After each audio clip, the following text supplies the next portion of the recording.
hijira a dutsen Arfa. Annabi Muhammad sallallahu Alaihi wasallam ya fara da cewa, Ya ku mutane, ku bani hankalinku, domin mai yiwuwa ba zan sake kasancewa da ku bayan wannan shekara ba. Saboda haka, ku saurari abin da nake gaya muku da kyau, kuma ku isar da abin da zan gaya muku ga wanda ba su a wannan wuri a yau. Ya ku mutane, kamar yadda kuka riƙi wannan wata na hajji, da wannan rana ta Arfa, da kuma wannan gari na Makka, da girma, kuma abin tsarewa, to, haka kuma ku riƙi ran musulmi da kuma dukiyoyinsu da girma abin kuma karewa, ku maida wa mutane kayan da suka ba ku amana, kar ku cuci kowa saboda kar wasu su cuce ku. Ku tuna fa, haƙiƙa Allah zai yi sakayya a kan ayyukanku, Allah subhanahu wa ta'ala ya hana cin riba, wato kuɗin ruwa, saboda haka duk abin da aka ƙulla ta kuɗin ruwa sai an warware shi. Ku yi hattara da Shaiɗan domin kiyaye addininku. Yanzu kan ya fidda ran ɓatar da ku akan manyan abubuwa na saɓo, saboda haka ku guji bin shi akan ƙanana. Ya ku jama'a, haƙiƙa kuna da hakki bisa matayenku, amma su ma suna da hakki bisa kanku.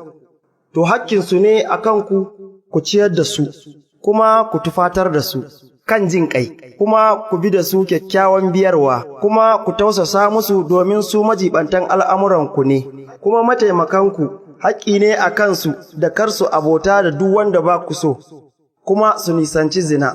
Ya ku jama'a, ku yi kyakkyawar bauta ga Allah subhanahu wa ta'ala, ku tsai da salloli 5 na farilla, ku azumci watan Ramadan, kuma ku ba da zakka, ku aikata aikin hajji idan har kun samu daman yi.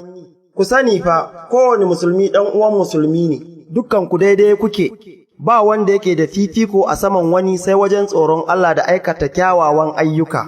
Ku tuna fa ya ku jama'a, wata rana za ku tsaya a gaban Ubangijinku, domin sakamakon ayyukanku, saboda haka ku yi hattara, kada ku yi sake da hanya madaidaiciya bayan na kau.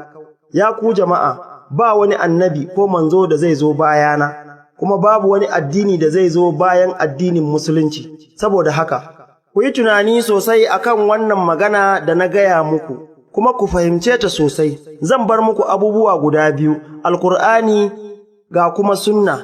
Idan kun bi wannan ba za ku taɓa ɓata ba.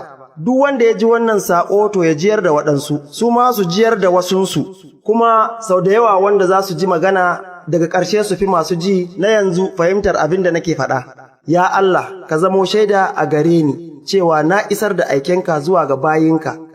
‘Yan uwa, ku yaɗa wannan huɗubar ga ‘yan uwa musulmi wadda kamar yau aka yi ta.